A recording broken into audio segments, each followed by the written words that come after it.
সাংবাদিকদের, রিপোর্টারদের প্রাণের সংগঠন, বৃহত্তম সংগঠন এবং একমাত্র একক সংগঠন ঢাকা রিপোর্টার সিনেটি, এবং সঙ্গে আরেকটি সংগঠন আছে জার্নালিস্ট কমিউনিটি বাংলাদেশের যৌথ আয়োজনে আজকের এই সেমিনারের সম্মানিত সভাপতি, এই আয়োজনের মধ্যমণি প্রধান অতিথি, মজলুম সম্পাদক, যিনি যার জীবন বাংলাদেশের সাংবাদিকতার স্বাধীনতা, বাংলাদেশের সার্বভৌমত্ব এবং এদেশের আগে রেখেছেন, জীবন বিপন্ন করেছেন সেই অভূতপূর্ব সম্পাদক ডক্টর মাহমুদুর রহমান, যিনি 21শে পদক বিজয়ী সম্প্রতি, এবং আজকের বিশেষ অতিথি হিসেবে বাংলাদেশ ঢাকা সাংবাদিক ইউনিয়নের সংগ্রামী সভাপতি শহীদুল ইসলাম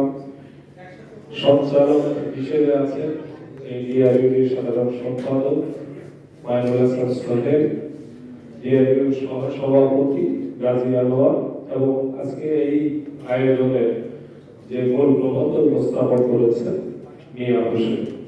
সকলকে শুভেচ্ছা। সামনে উপবিষ্ট আমার প্রিয় সাংবাদিক বন্ধুবর্গ, আজকের এই আয়োজনটি অত্যন্ত সময় উপযোগী। বিশেষ করে আজকে যে প্রবন্ধটি মিয়া হোসেন উপস্থাপন করেছেন, আমি প্রবন্ধটি দেখে আমি খুবই উৎসাহিত হয়েছি, অনুপ্রাণিত হয়েছি। অত্যন্ত শ্রমসাধ্য একটি কাজ করেছেন। অনেক গণমাধ্যমে চিত্রটিকে তিনি ভালোভাবে তুলে ধরার প্রয়াস করেছেন এবং অনেকগুলো সুপারিশও, সুচিন্তিত সুপারিশ তিনি করেছেন।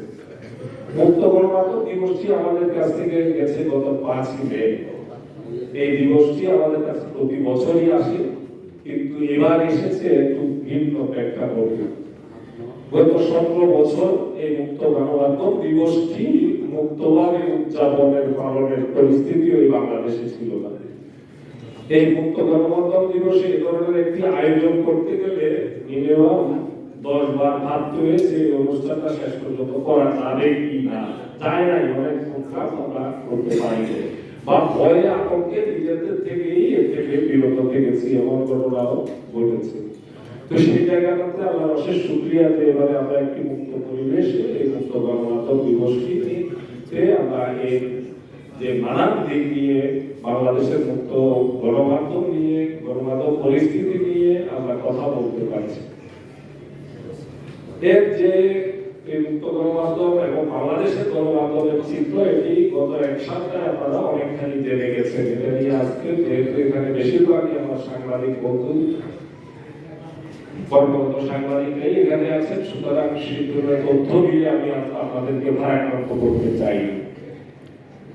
কিন্তু এটাও সত্য যে আমরা যেখানে দাঁড়িয়ে আছি সেখানে দাঁড়িয়ে আমরা আজকে যে সংস্কৃত জায়গাটিতে আছি, যে মুক্তভাবে কথা বলতে পারছি, যা খুশি তা লিখতে পারছি, কেউ এখন আর বিশেষ বিশেষ জায়গার আমরা ফোন পাচ্ছি না, চোখ রাঙানিটা সেভাবে নেই। এই যে একটা পরিবর্তনের জায়গা, এই জায়গাটা ধরে রাখার ব্যাপারে আমাদের মধ্যে আমরা কতটা আমাদের আচার আচরণ, আমাদের সাংবাদিকতার, মুক্ত সাংবাদিকতার যে প্যাটার্ন, এই জায়গাটাতে আমরা কতটা সফল হব, কতটা আশ্বস্ত হতে পারছি যে আমরা এই পরিবেশটা ধরে রাখতে পারবো, এই জায়গাটাতে আমার কিছুটা সংশয়ের জায়গা আছে, কথা বলার জায়গা আছে। এখনো যখন আমরা শুনি যে গত বছরের 5ই আগস্টের আগে যে ফেসিবাদী শেখ হাসিনার শাসক ছিল, সেটার সাথে সমান্তরাল ভাবে 5ই আগস্ট পরবর্তী পরিস্থিতিকেও তুলনা করে আমরা অত্যন্ত বিজ্ঞ, প্রাজ্ঞ, যাদেরকে এলিট সম্পাদক হিসেবে আমরা জানি, তাদের অনেককে বক্তব্য রাখতে আমরা শুনছি যে আগের অবস্থায় বাক্যটা হলো এবং যে আগে যা এখনো তা, শুধুমাত্র ব্যক্তির পরিবর্তন, নায়কের পরিবর্তন, অ্যাক্টরের চেঞ্জ হয়েছে, এই ধরনের ভাষা আমরা ব্যবহার করতে দেখছি। তো এখানে তো একটা দুশ্চিন্তারই বিষয়, যদি 5ই আগস্টের আগের অবস্থাটা এখনকার অবস্থাও যদি তাই হয়, তাহলে তো খুবই দুশ্চিন্তার বিষয়। তাহলে তো আমাদের কোনো পরিবর্তন হয় নাই। তাহলে কি 5ই আগস্ট যা যা হতো তা এখন করতে করতে তো আর তাহলে কোনো সমস্যা নাই। এখন তাহলে অজ্ঞাত জায়গা থেকে ফোন করে রিপোর্ট যাবে না, এই টেলিভিশনে অমুক বক্তা বা অমুক টকশোর অমুক ব্যক্তি যেতে পারবে, অমুক ব্যক্তি যেতে পারবে, এগুলো তো আগে হতো। একটা সমাবেশ হলে সেই সমাবেশ লাইভ করা যাবে কি যাবে না এই নির্দেশনা আগে থেকে আসতো এবং ডেকে নিয়ে বলে দেওয়া হতো বিশেষ জায়গা থেকে। এই জায়গাগুলোর যে পরিবর্তনটা যদি আমরা স্বীকার না করি তাহলে তো কি দাঁড়ালো? তাহলে দাঁড়ালো এই যে সরকারের যারা বিভিন্ন জায়গায় আছে ডক্টর ইউনূসের নেতৃত্বে তাদের মধ্যে এক ধরনের হতাশার একটা জায়গা তৈরি হয় যে তাহলে আমরা এতটা অবহেলিত করে দিলাম, কোনো কিছু ব্যাপারে আমরা হস্তক্ষেপ করছি না, আমাদের যথেচ্ছভাবে আমাদের সমালোচনা করছে, যেভাবে যারা চায় সেভাবে লিখে যাচ্ছে। তারপরে যদি 5ই আগস্টের আগের অবস্থা এখনকার অবস্থা সমান্তরালভাবে বিবেচনা করা হয় তাহলে এটা কি সুবিচার করা হয়? সুবিচার করা হয় না। তার মানে এই নয় যে আমরা একেবারে প্রত্যাশিত জায়গায় পৌঁছে গেছি। এটা তো কোনো রাতারাতি ম্যাজিক্যাল কোনো ব্যাপার না যে আমরা এই যে 9 মাসের মধ্যে আমাদের যে মনের মগজে যে আমাদের দাসত্বের জায়গাটা তৈরি হয়ে গেছে, এটাতে এখানে এর মধ্যে ইরেজ হয়ে গেছে এক ক্লিক, এই বিষয়টা তো তা না। আমরা তো গণমাধ্যমে দেখতে পাচ্ছি এই পরিবর্তনের পরও এখনো আমাদের যে আমরা আগে একজনের স্তুতি করতাম, এখন একজনের জন্য আমরা সবকিছু ঢেকে দিচ্ছি, আরেকজনের জন্য ঢেকে দিচ্ছি, বা আরেকজনকে আমরা দেখছি যে ক্ষমতার ভবিষ্যৎ কি, ক্ষমতার ভবিষ্যতে কারা ক্ষমতার মেইন জায়গায় একেবারে কেন্দ্রে যাবেন বা কারা ফ্যাক্টর হবেন, এখন কারা আছেন তাদেরকে কি করতে, এই বিষয়গুলো আমাদের যে মনস্তত্ত্বের জায়গাটা এটা যদি আমাদের পরিবর্তন না হয়, আমরা যে নিজের মনের মগজে যদি আমরা স্বাধীন না হতে পারি তাহলে অনেক কথা বলা যাবে, স্বাধীনতার অনেক দাবি তোলা যাবে, জয়লাভ করা যাবে, কিন্তু বাস্তবে আমাদের নিজেদেরও মনের মগজে পরিবর্তনের একটি জায়গা আসতে হবে। আমরা যদি গত 9 মাসের, বিশেষ করে আমি গত 1-2 মাসে বেশ কয়েকটি ইভেন্টের ব্যাপারে আমি বলতে চাই। আমরা পেশাদারিত্বের জায়গা অতিক্রম করে আমরা অনেক কিছু করেছি। একটি বিমান কোন পর্যায়ে আছে সেটাকে ট্র্যাক করে আমাদেরকে টেলিভিশনে ঘন্টার পর ঘন্টা আমরা দেখাচ্ছি যে বিমানটা এই পর্যন্ত এসেছে। এটা একটি গণমাধ্যমের কাজ, গণমাধ্যমের জায়গা থেকে আমরা এইটুকু করা কতটা সম্মুখীন হয়েছে, কতটা আমরা বাড়াবাড়ির জায়গায় চলে যাচ্ছি, এই বিষয়গুলো আমার মনে হয় বিবেচনায় যদি না নিই তাহলে আমরা অনেক কথা বলতে পারবো, কিন্তু আলটিমেটলি আমাদের পরিবর্তিত পরিস্থিতিতে আমরা আরেক জায়গায় আমাদের সেই তেলবাজি, সেই যে চাটুকারিতার জায়গাগুলো, এগুলার পরিবর্তন শুধুমাত্র যে কেন্দ্রের জায়গাটাকে পরিবর্তন হতে পারে, কিন্তু আমাদের মনে মগজে কোনো পরিবর্তন আমরা কিন্তু দেখতে পাচ্ছি। এখন আসেন যে আমরা বর্তমান সময়ে এই পরিস্থিতিতে আমাদেরকে যে গণমাধ্যম সংস্কার কমিশন যে বিষয়গুলো আমাদের সামনে নিয়ে এসেছে, এই নিয়ে সহকর্মী দিদারুল আলম বক্তব্য রেখেছেন, কি আছে কি নাই। ঢাকা সাংবাদিক ইউনিয়নের সভাপতি কিছু বলেছেন, ডিআইডিওর সাধারণ সম্পাদক কিছু বলেছেন, এবং ওই কমিশনের একজন সদস্য ছিলেন যিনি একটা এলিট ক্লাবেরও সদস্য। এলিট ক্লাব বলবো এই কারণে, কারণ সম্পাদক পরিষদে সব সম্পাদকের জায়গা নাই। ওইটা সে যে কিছু বিশেষ সম্পাদক নিয়ে গঠিত হয়েছে, তার বাইরে কোনো সম্পাদকের ওখানে জায়গা নাই। তিনি যত বড় সম্পাদক, পেশাদার সম্পাদকই হোক না কেন, সেই ক্লাবের পক্ষ থেকে বা সেই পরিষদের পক্ষ থেকে যিনি সংস্কার কমিশনে ছিলেন জাহিদ ভাই বক্তব্য রেখে গেছেন, তিনি অন করে গেছেন তারা যে রিপোর্টটি দিয়ে গেছেন সেই রিপোর্টটি। এই রিপোর্টটি গণমাধ্যম সংস্কার কমিশনের রিপোর্টটি আমি আদ্যপ্রাপ্ত চোখ বোলানোর চেষ্টা করেছি। সেখানে কিন্তু বিতর্কের যে জায়গাগুলো আছে তার চেয়ে অনেক ভালো জায়গা আছে, অনেক বেশি ভালো জায়গা আছে। এটা যদি স্বীকার করা না হয় তাহলে আমি মনে করি এই কমিশনের প্রতি, এই রিপোর্টের প্রতি অবিচার করা হবে। আবার এমন কিছু বিষয় সেখানে আছে যেটা বাস্তবতার সাথে সংগতিপূর্ণ নয়, বাস্তবায়ন যোগ্য নয়, এমন অনেক বিষয় সেটার মধ্যে আছে, এটাও সত্য।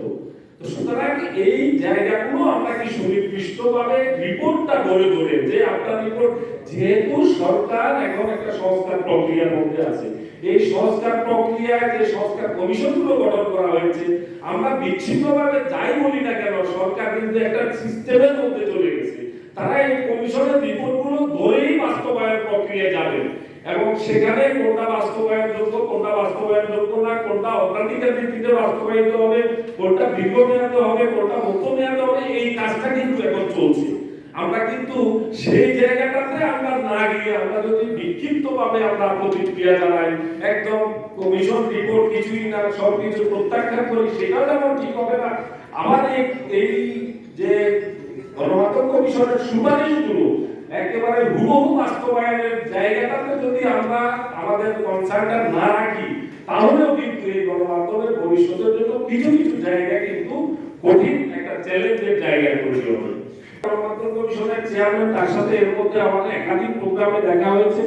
আমি তাকে যে তার মধ্যে তার সাথে কথা বলতে গিয়ে যেটা বুঝেছি, তিনি বলছেন যে আমরা তো একটা রিপোর্ট দিলাম, এটার ভালো মন্দ দিক আছে, এটা নিয়ে আপনারা সাংবাদিক সংগঠনগুলো কেন এটার উপর একেবারে বিশ্লেষণাত্মক কোনো প্রোগ্রাম করছেন না, পর্যালোচনা করছেন না, সেটার যে আত্মবান্ত পড়ে বুঝে সেই জায়গা থেকে যদি আপনারা বিশ্লেষণ করে এটা মতামত দ্রুত না দেন, তাহলে তো এটা একটা জটিলতার জায়গা তৈরি হওয়ার জায়গা আছে, তখন প্রতিবাদ করবেন, এটা তো হয় না।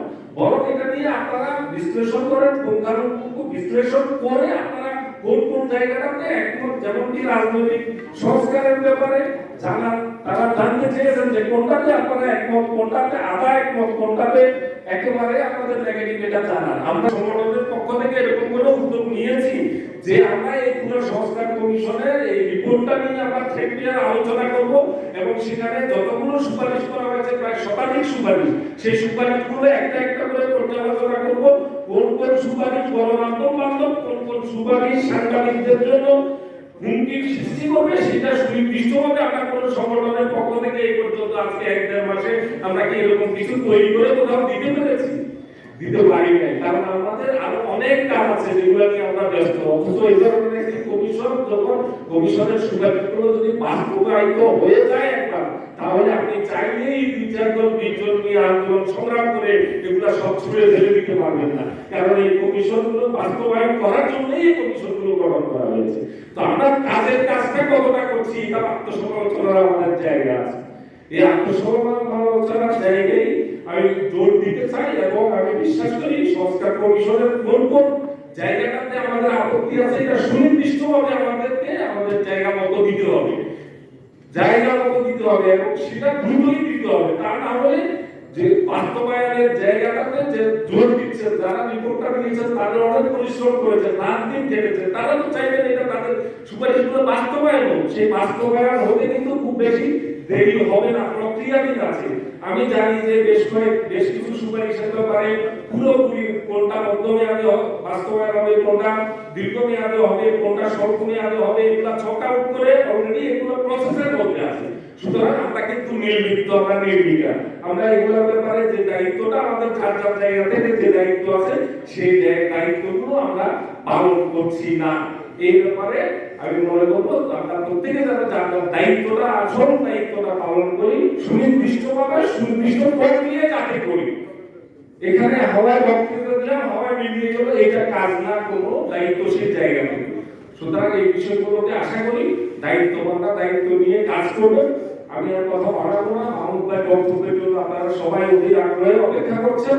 শেষে যে কথাটি বলতে চাই, আমরা যদি এলিমিনেটের কথা বলি, আমরা যদি সংকীর্ণতার কথা বলি, এটা ফিরিস্তি অনেক, এটার ফোরাম এটা না। যদি কখনো সেটা বলার সুযোগ হয় নিশ্চয়ই বলবো। আপনাদের অনেক সবাইকে আন্তরিক ধন্যবাদ, কৃতজ্ঞতা।